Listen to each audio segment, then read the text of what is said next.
பாகூர் அருகே குருவிநத்தம் செல்லும் சாலையில் முறிந்து விழுந்த புளிய மரத்தால் 4 மணி நேரம் போக்குவரத்து பாதிப்பு. தமிழகம் மற்றும் புதுச்சேரியில் வடகிழக்கு பருவமழை தீவிரமடைந்து கனமழை பெய்து வருகிறது. இதற்கிடையே கடந்த சில தினங்களுக்கு முன்பு வங்கக்கடலில் உருவான டிட்வா புயல் காரணமாக தமிழக கடலோர பகுதிகளில் பலத்த காற்றுடன் கனமழை பெய்தது. இதன் காரணமாக புதுச்சேரியில் பல்வேறு தாழ்வான இடங்களில் மழைநீர் தேங்கியது. போக்குவரத்து பாதிப்பு ஏற்பட்டது. மேலும் விவசாய நிலங்களில் மழைநீர் புகுந்து நெற்பயிர்களும் சேதமாகியுள்ளன. இந்த நிலையில் பாகூர் அடுத்த குருவிநத்தம் வாழப்பட்டு சாலையில் 100 ஆண்டுகளுக்கு மேல் பழமையான புளிய மரம் ஒன்று அதிகாலை 4 மணிக்கு மேல் பலத்த காற்றினால் முறிந்து சாலையில் விழுந்தது.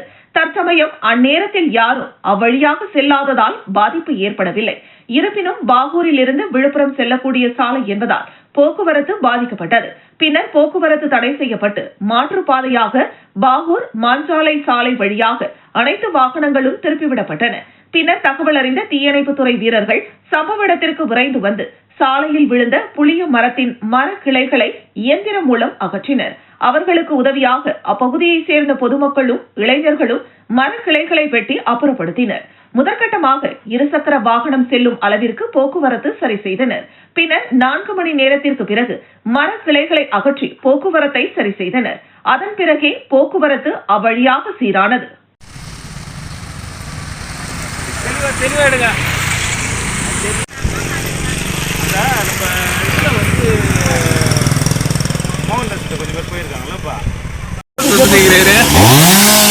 குருவிநத்தம் வெங்கடா நகர் புறா கோயில் இடையே புளிய மரம் ரோட்டுக்கு சாய்ந்துள்ளது. அதனை அகற்றும் பணியில் தீயணைப்புத்துறையினர் மின்சாரத்துறையினர். தொடர் மழையின் காரணமாக அரியாங்குப்பத்தில் உள்ள குடிநீர் தேக்கத்தொட்டி நிலையத்தின் சுற்றுச்சுவர் இடிந்து விழுந்ததில் அருகில் நிறுத்தி வைத்திருந்த 3 தள்ளுவண்டி கடைகள் சேதம். அரியாங்குப்பம் புறவழிச்சாலையில் உள்ள போக்குவரத்து சிக்னல் அருகே பொதுப்பணித்துறையின் குடிநீர் மேல்நிலை நீர்த்தேக்க நிலையம் உள்ளது. இங்கு சுமார் 10 அடி உயர சுற்றுச்சுவர் கட்டப்பட்டுள்ளது. இந்த நிலையில் புதுவையில் கடந்த சில நாட்களாக பெய்து வரும் தொடர் மழையால் ஒரு பகுதி சுற்றுச்சுவர் வலுவிழந்து 15 மீட்டர் நீளத்திற்கு விரிசல் ஏற்பட்டுள்ளது. இந்த நிலையில் திடீரென்று சுற்றுச்சுவர் இடிந்து விழுந்துள்ளது. இதில் அருகில் சாலையோரம் நிறுத்தி வைக்கப்பட்டிருந்த 3 தள்ளுவண்டி கடைகள் மீது விழுந்ததில் 3 கடைகளும் சேதமடைந்தன. இதுகுறித்து அறிந்த பொதுப்பணித்துறை அதிகாரிகள் அங்கு வந்து இடிந்து விழுந்த சுற்றுச்சுவரை பார்வையிட்டனர். பின்னர் இடிபாடுகளை பொக்லைன் மூலம் அகற்ற நடவடிக்கை எடுத்தனர். அப்போது இடிபாடுகளில் சிக்கியிருந்த தள்ளுவண்டி கடைகளும் அகற்றப்பட்டன. இதற்கு எதிர்ப்பு தெரிவித்து கடை உரிமையாளர்கள் பொதுப்பணித்துறை அதிகாரிகளுடன் வாக்குவாதம் செய்தனர். இதனால் அங்கு பரபரப்பு ஏற்பட்டது.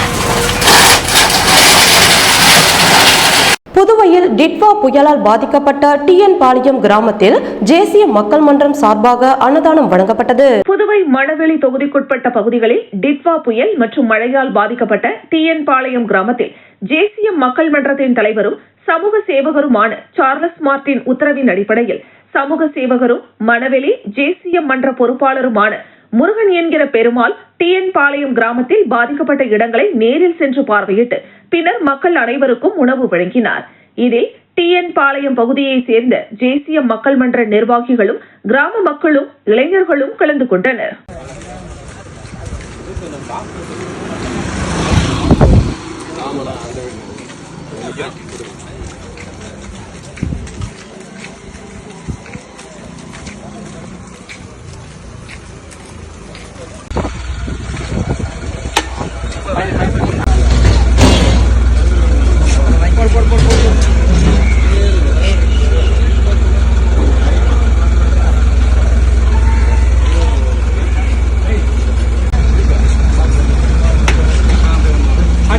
பாட்டி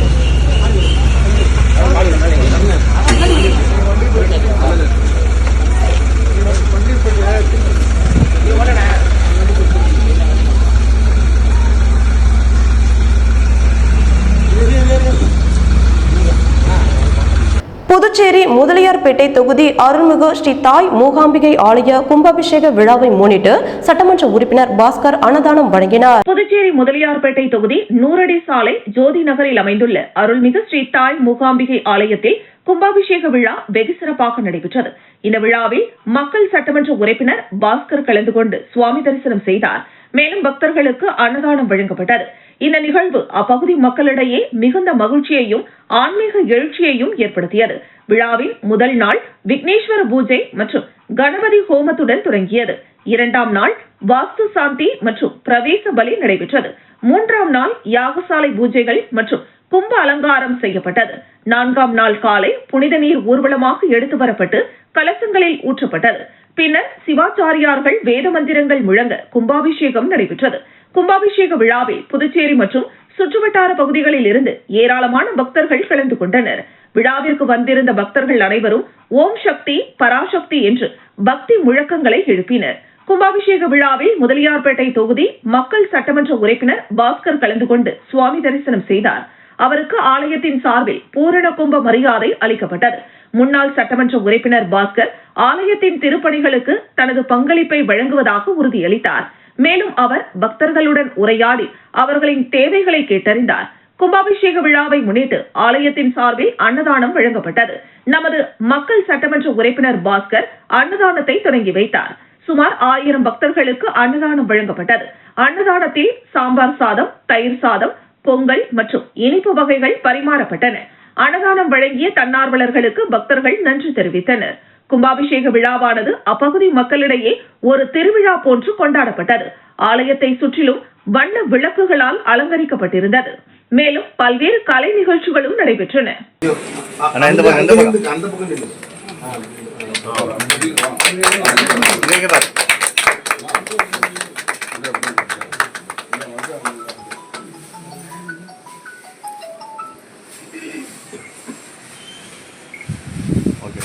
पुरुष सतेन्द्रिये திரும்பி போடுங்க.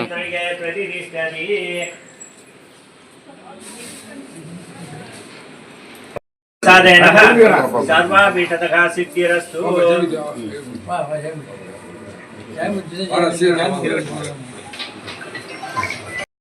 आयुषेवेन्द्रिये प्रतिष्ठति मूकाम्बिके स्वामिनः सर्वाभीष्टतः सिद्धिरस्तु.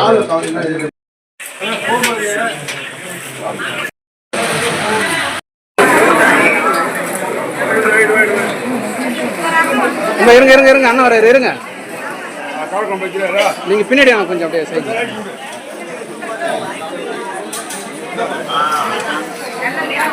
கரூர் சம்பவத்திற்கு பிறகு புதுச்சேரியில் தமிழக வெற்றி கழக தலைவர் விஜய் நடத்தும் ரோட் ஷோவிற்கு அனுமதி இல்லை என்று சபாநாயகர் செல்வம் திட்டவட்டமாக தெரிவித்துள்ளார். புதுச்சேரி சட்டப்பேரவையில் செய்தியாளர்களை சந்தித்த சபாநாயகர் செல்வம் 2010ஆம் ஆண்டு முதலமைச்சராக வைத்தியலிங்கமும் 2017ஆம் ஆண்டு நாராயணசாமி முதலமைச்சராகவும் இருந்தபோதுதான் மருந்து தயாரிக்க வைத்தியலிங்கம் உறவினருக்கு உரிமம் வழங்கப்பட்டது. இந்த மருந்து தொழிற்சாலையில் 50% உரிமையாளராக வைத்தியலிங்கத்தின் உறவினர் தான் இருக்கிறார் என்று விளக்கம் அளித்தார். புதுச்சேரியில் தேசிய ஜனநாயக கூட்டணி வலிமையாக இருப்பதால் தனக்கு களங்கத்தை ஏற்படுத்த வேண்டும் என்ற நோக்கத்தில் நாராயணசாமி பேசி வருவதாக குற்றம் சாட்டிய சபாநாயகர் செல்வம், போலி மருந்து தயாரிப்பில் தனக்கு சம்பந்தம் இருக்கு என்று நிரூபித்தால் அரசு அளிக்கக்கூடிய எந்தெந்த தண்டனையாக இருந்தாலும் அதனை ஏற்றுக்கொள்ள தயாராக இருப்பதாக உறுதியளித்தார். தொடர்ந்து நாராயணசாமி ஆதாரம் இல்லாத குற்றச்சாட்டுகளை கூறி அரசு மீது பழியை சுமத்தி வருவதாகவும் குற்றம் சாட்டிய அவர், விரைவில் சிபிஐ அதிகாரிகள் அனைத்து உண்மைகளையும் வெளிக்கொண்டு வருவார்கள் என்றார். விஜய் ரோட் ஷோ குறித்த செய்தியாளர்களின் கேள்விக்கு பதிலளித்த சபாநாயகர் செல்வம், புதுச்சேரியில் தமிழக வெற்றிக் கழக தலைவர் விஜய் நடத்தும் ரோட் ஷோவிற்கு அனுமதி அளிப்பது சரியான முடிவல்ல. ஏனென்றால் கரூரில் மிகப்பெரிய இழப்பு ஏற்பட்டுள்ளது. அதன் பிறகு புதுச்சேரியில் ரோட் ஷோ நடத்துவது ஏற்புடையதல்ல.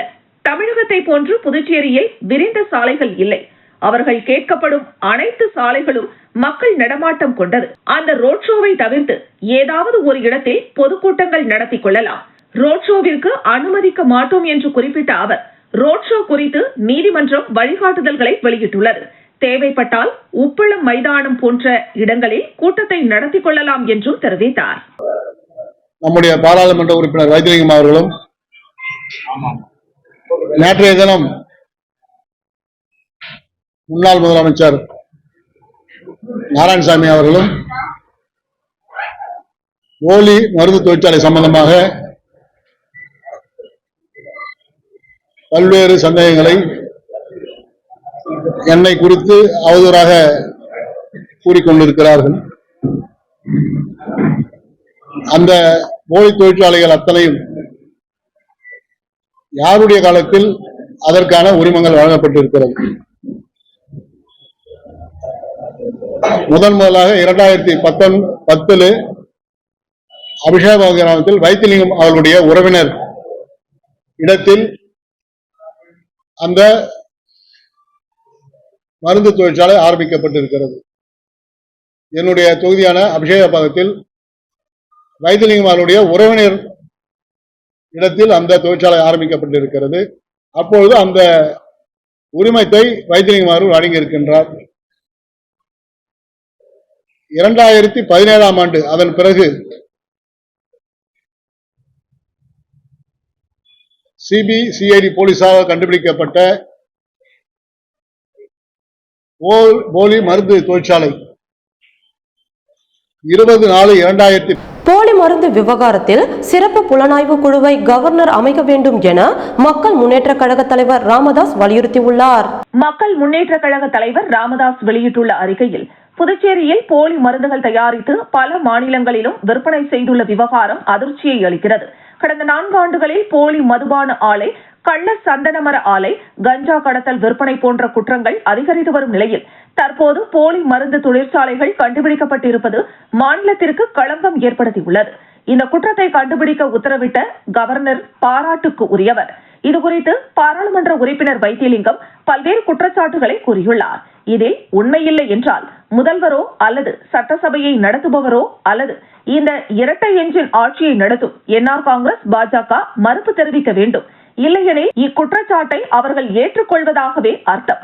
இந்த குற்றத்தினை சாதாரண காவல்துறை விசாரணையால் வெளிக்கொணர முடியாது. இந்த குற்றத்தில் ஈடுபட்டுள்ளவர்கள் சட்டத்தின் முன் நிறுத்தி தண்டனை பெற்றுத்தர சிறப்பு புலனாய்வு குழுவை கவர்னர் அமைக்க வேண்டும் என்றும் குறிப்பிட்டுள்ளார். நிறுவனம் தன்னாட்சி பெற்ற ஒரு நிறுவனம். அதன் பொதுக்குழு இது சம்பந்தமான எல்லா முடிவுகளையும் எடுப்பதற்கான அதிகாரம் கொண்ட ஒரு நிறுவனம். இக்குழுவை கூட்டி எத்தனை தொழிலாளர்களுடைய பதவிகள் உருவாக்கப்பட வேண்டும் என்று முடிவு செய்ய வேண்டும். அந்த தொழிலாளர்களை நிரந்தரம் செய்கிறோம் என்ற ஒரு தீர்மானத்தை நிறைவேற்ற வேண்டும். அவர்களை நிரந்தரம் செய்யும்போது அவர்களுக்கு கொடுக்க வேண்டிய அதிக சம்பளம் எவ்வளவு என்பதை மதிப்பிட்டு அந்த தொகையை அரசு ஆண்டின் மானியமாக அந்த கழகத்திற்கு வழங்க வேண்டும்.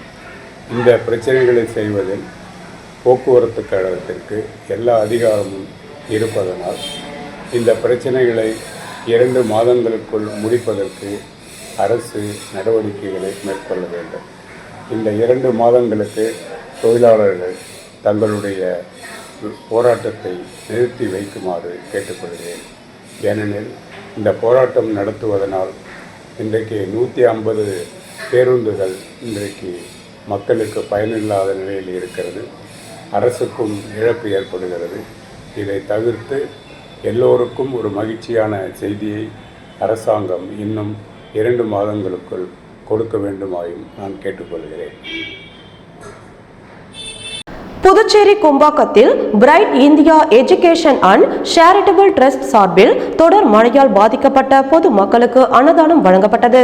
Puducherry Bright India education and charitable trust சார்பில் வாரந்தோறும் செவ்வாய்க்கிழமை அன்று அன்னதானம் வழங்கப்பட்டு வருகிறது. அதன்படி தொடர் மழையால் பாதிக்கப்பட்ட ஏழை எளிய மக்களுக்கு அன்னதானம் வழங்கும் விழா கொம்பாக்கம் ஜோதி விநாயகர் ஆலயத்தில் நடைபெற்றது.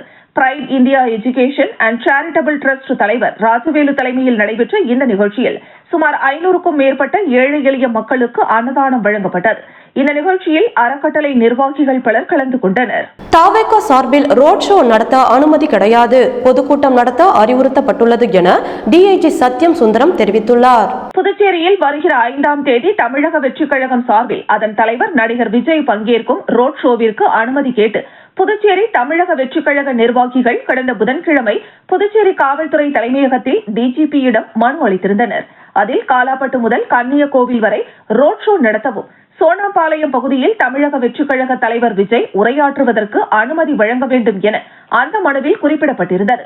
இதற்கு காவல்துறையினர் அனுமதி வழங்காத நிலையில் தமிழக வெற்றிக் கழக பொதுச் செயலாளர் புசி ஆனந்த் கடந்த சனிக்கிழமை அன்று டிஜிபியை சந்திக்க சென்றபோது அவர் அலுவலகத்தில் இல்லாததால் அன்று மாலை முதலமைச்சர் ரங்கசாமியை நேரில் சந்தித்து ரோட் ஷோவிற்கு அனுமதி கேட்டிருந்தார். அதற்கு முதலமைச்சர் ரங்கசாமி காவல்துறை அதிகாரிகள் மாவட்ட ஆட்சியரிடம் கலந்தாலோசித்து அனுமதி வழங்குவது குறித்து முடிவு செய்யப்படும் என தெரிவித்திருந்தார். இந்த நிலையில் ஆனந்த் 2வது முறையாக நேற்று ஐஜி அஜித்குமார் சிங்லாவை அவரது அலுவலகத்தில் சந்தித்து அனுமதி கோரியிருந்தார். தொடர்ந்து வெளியே வந்த அவர் விஜயின் ரோட் ஷோவிற்கு அனுமதி கிடைக்கும் என்று நம்பிக்கை உள்ளதாக தெரிவித்தார். இதனிடையே கரூர் சம்பவத்தை காரணம் காட்டி ரோட் ஷோவிற்கு காவல்துறை அனுமதி மறுத்துள்ளதாகவும் வேண்டுமென்றால் துறைமுக வளாகத்தில் கூட்டம் நடத்தி மக்களை சந்திக்கலாம் என தெரிவிக்கப்பட்டதாக தகவல் பரவியது. இந்த நிலையில் இன்று தொடர்ந்து 3வது நாளாக ரோட் ஷோவிற்கு அனுமதி கோரி காவல்துறை முதுநிலை கண்காணிப்பாளரை சந்திக்க பொதுச் செயலாளர்கள் ஆனந்த் மற்றும் ஆதவ் அர்ஜுனா ஆகியோர் காவல்துறை முதுநிலை கண்காணிப்பாளர் அலுவலகம் சென்றனர். அப்போது முதுநிலை கண்காணிப்பாளர் அலுவலகத்தில் இல்லாததால் அவர்கள் திரும்பி சென்றனர். தொடர்ந்து புதுச்சேரியில் வரும் 5ஆம் தேதி தாவேகா தலைவர் விஜய் ரோட் ஷோவிற்கு அனுமதி அளிப்பது தொடர்பாக சட்டப்பேரவையில் முதலமைச்சர் ரங்கசாமி, ஐஜி, டிஐஜி மற்றும் முதுநிலை காவல் கண்காணிப்பாளருடன் ஆலோசனை நடத்தினர். கூட்டத்தில் பொதுப்பணித்துறை அமைச்சர் லட்சுமி நாராயணன் பங்கேற்றார். சிறிது நேரத்தில் சட்டப்பேரவை வந்த ஆனந்த் மற்றும் ஆதவ் அர்ஜுனா ஆலோசனையில் கலந்து கொண்டனர். அப்போது சட்டம் ஒழுங்கு பிரச்சனை வரும் என்பதால் ரோட் ஷோவிற்கு அனுமதி இல்லை என கூட்டத்தில் காவல்துறை அதிகாரிகள் திட்டவட்டமாக தெரிவித்துள்ளனர். அதனைத் தொடர்ந்து ஆனந்த் மற்றும் ஆதவ் அர்ஜுனா வெளியே சென்றனர். முதலமைச்சருடன் ஆலோசனைக்கு பின்னர் வெளியே வந்த டிஐஜி சத்யசுந்தரம் புதுச்சேரியில் விஜய் ரோட் ஷோவிற்கு அனுமதி இல்லை என்றும் பொதுக்கூட்டம் நடத்த அனுமதித்துள்ளதாகவும் அதற்கான இடத்தையும் தேதியையும் அவர்களே தேர்வு செய்து கொள்ளலாம் என தெரிவித்துள்ளார். ஓகேண்ணா, முடிச்சிட்டேண்ணா. உட்காந்து எடுத்துடலாம். அந்த இடத்துக்கு உட்காருங்க, சார்ல. எம்எல்ஏ சார் உட்காருங்க.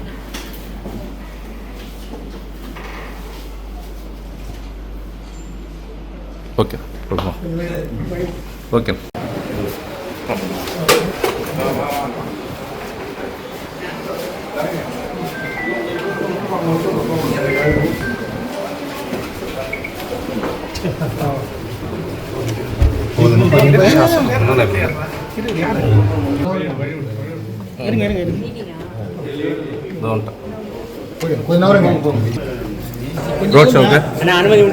ரோட் ஷோக்கு அனுமதி இருக்கா இல்லையா சார்? என்ன சொல்லியிருக்காங்க சார்? இவ்வளோ நேரம் டிஸ்கஸ் பண்ணீங்க சார். உங்க ஃபேவரா இருக்கா? இருப்பா வசனமா வர மாதிரி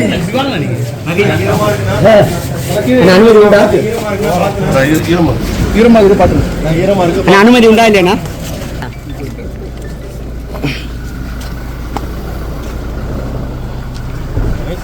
கேட்டிருக்காங்களா சார்? இல்ல நம்ம சொல்லிருக்கோம், அவங்களுக்கு சஜஷன் கொடுத்திருக்கோம். 2 days இருக்கு சார். ஏதோ பாசிபிலிட்டிஸ் இருக்கா? டேட் மாறதுக்கு வாய்ப்பு இருக்கா? ஆமா, இவ்வளவு சீக்கிரம் வைக்க முடியும் சார்? அதான் அவங்க தான் முடிவு பண்ணணும். நீங்க தான் டேட் 5 நம்ம டிலே பண்ண